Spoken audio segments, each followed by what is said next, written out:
Chers amis, bonjour. Nous sommes le samedi 15 novembre 2025. Il est 9h30. Quelques news de l'Arménie, de l'Artsakh et de la diaspora arménienne. 2026 s'approche, donc on est à plus qu'un mois et demi de 2026. Les calendriers, commencent à être émis et diffusés. L'Église évangélique arménienne de France, voilà donc le très beau calendrier pour 2026.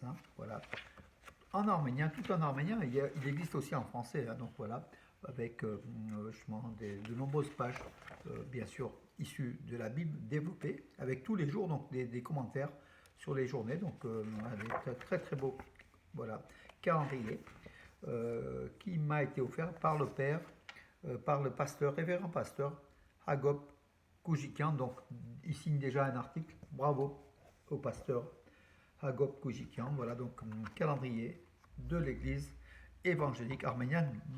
Les autres églises ou les associations émettent aussi des calendriers, mes amis.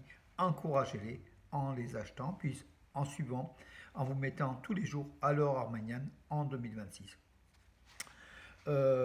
Hier, donc, le bureau du comité du 24 avril, le C24 Dromardèche, a été reçu par Marie-Aimée Gaspari, la nouvelle préfète de la Drôme. Elle est là depuis 2 mois.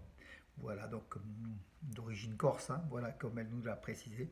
Une réception très très chaleureuse. Vraiment, on a fait le tour de l'actualité, donc de la communauté arménienne, des Arméniens de France, de l'histoire de l'Arménie, de la géostratégie, voilà, et toutes les associations, les églises. On a fait le tour de la situation ici à Valence et dans la Drôme, avec la nouvelle préfète qui était très très très réceptive et vraiment un accueil très chaleureux. Donc Nazo Alain Jimachian et puis moi-même, donc coprésident du C24, du comité des 24 avril, on y était. Il y avait Georges Rasclan, malheureusement le troisième coprésident était absent. Aran Oulian, de la FRA de Valence, Rostov Iliozer Ditcheval, les trésoriers du C24, le révérend pasteur Shmahagop Poujikian, de l'église évangélique arménienne de Valence et membre du bureau du C24, Georges Eretsian, de l'ACFOA, les anciens combattants français d'origine arménienne Dromardèche, était aussi avec nous. Et puis Hilda Zidjan, la nouvelle présidente de la Croix-Bleue arménienne, section Arvita de Valence. Voilà, le bureau était, on était sept donc à être reçus par la préfète. Une très très belle réception. Et puis on reste un petit peu sur Valence, mes amis, de l'affiche. Donc ça sera dans 15 jours. L'affiche, mes amis, bon, un débat relativement explosif puisque c'est de l'actualité politico-religieuse avec toutes les affaires entre Pachinian et le Catholicos Karekin II, les attaques de Pachinian contre le Catholicos Karekin II. On verra ce qu'il en sera. Donc en fait, le titre, le combat de Pachinian contre le Catholicos Karekin II, quel profit pour l'Arménie? Voilà. Est-ce pour le bien de l'Arménie ou plutôt pour le mal? Donc c'est le débat qui le dira, mes amis, tout simplement. Et puis chacun ayant son opinion, en fonction aussi de ses convictions religieuses et politiques. Libre à chacun. Donc demain 16 novembre à 15h, 3h de l'après-midi au Portugal-Arménie, donc de football, sans Ronaldo qui a été suspendu pour un carton rouge, le premier carton de sa carrière à 40 ans, c'est énorme, voilà. Donc pour le Portugal, c'est un match décisif parce que le Portugal n'est pas qualifié encore pour la Coupe du Monde 2026. C'est le dernier match, c'est le 6e match, donc voilà.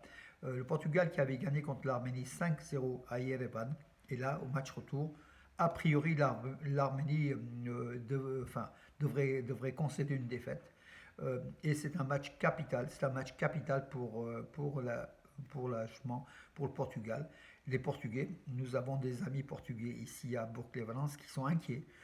Je leur ai rassuré en disant que l'Arménie n'était pas au point, n'était pas une équipe encore, était une équipe jeune en formation. Le Portugal devrait logiquement s'imposer. Donc mes amis, très très important pour le Portugal. Pour l'Arménie, c'est un match, comment dirais-je, qui n'a aucun enjeu, tout simplement, parce que l'Arménie est déjà éliminée des qualifications de la Coupe du Monde 2026. Donc vous pouvez suivre, mes amis, ces matchs, parce que beaucoup me demandent, vous pouvez suivre ce match sur l'équipe 21, la chaîne 21 sur la TNT. Donc il sera transmis demain à partir de 15h. Notez-le, diffusez-le, mes amis, puisque vous savez, nos amis d'Arménie pensent tellement à la diaspora que tous les matchs internationaux de l'Arménie on n'y a pas droit. La chaîne de télévision publique d'Arménie met un autre programme, voilà, pour ne pas diffuser, parce qu'il y a des questions de droit. Il prive la diaspora arménienne de suivre de la sélection nationale d'Arménie, les matchs de la sélection nationale d'Arménie. Et après Pachina, avec son groupe de chargés, comme le commissaire de la diaspora, veulent rapprocher la diaspora de l'Arménie. Ben, il y a des moyens simples de rapprocher la diaspora de l'Arménie. Voilà, mes amis. Essayez de nous donner aussi tous les matchs qu'on puisse suivre sur la chaîne de télévision publique d'Arménie, les matchs officiels du moins, les matchs de l'équipe d'Arménie, hein, voilà, tout simplement.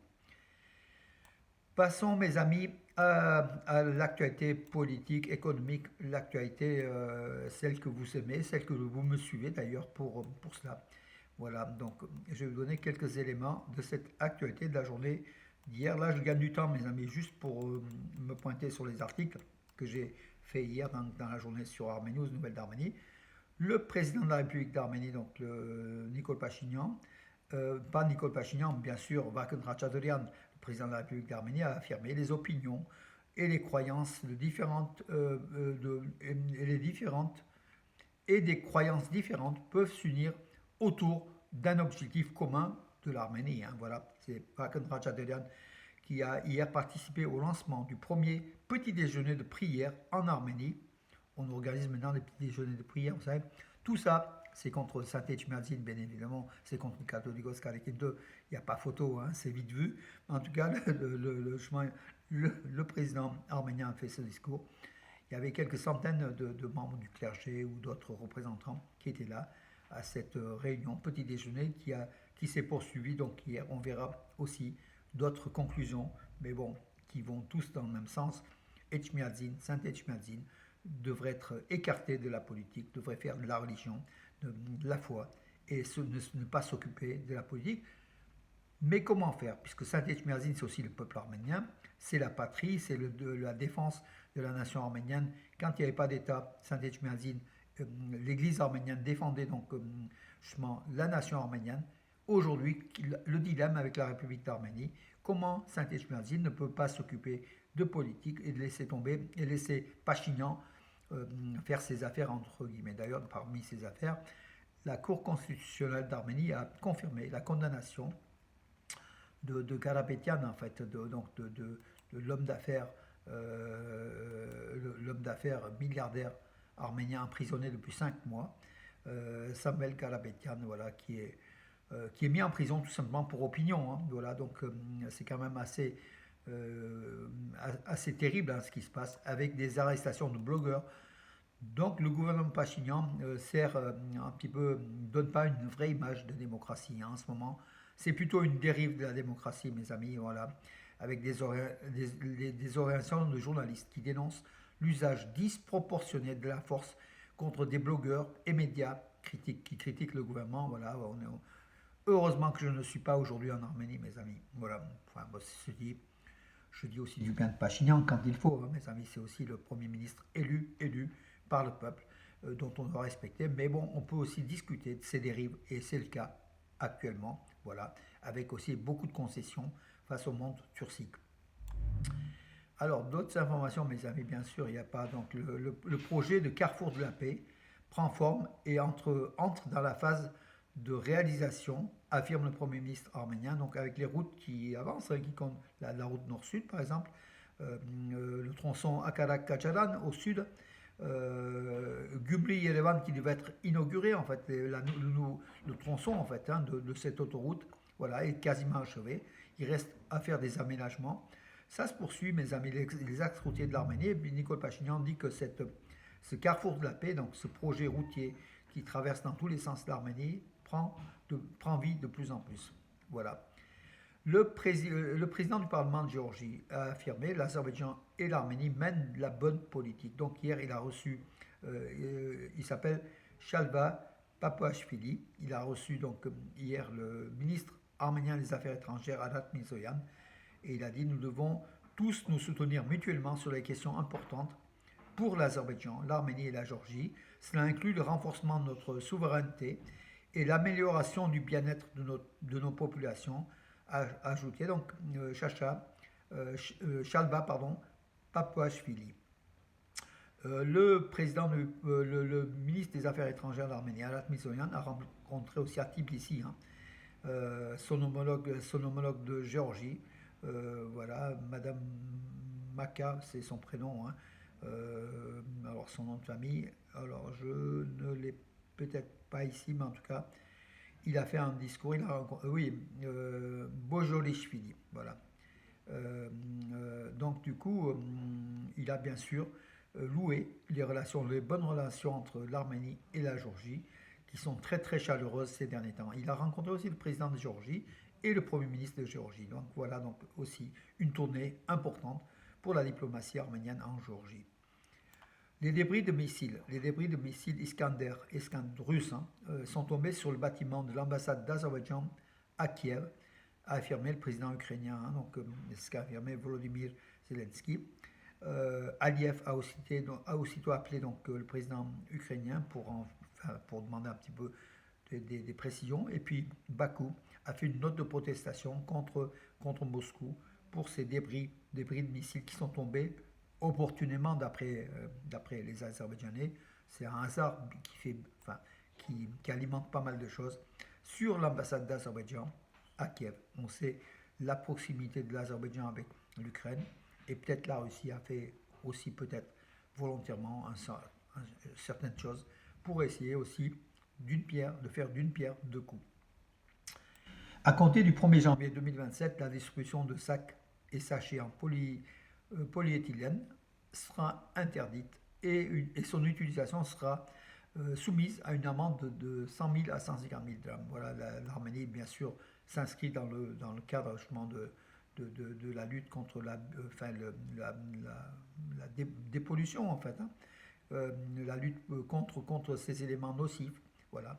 Et comme pas mal de pays, donc l'Arménie interdira à partir de janvier 2027 les sacs en polyéthylène, voilà, qui seront remplacés par du papier, du carton ou autre. Voilà. Une délégation conduite par Mrita Rairabedian, c'est le ministre des technologies d'Arménie, était à Grenoble donc hier. Donc il a visité la société.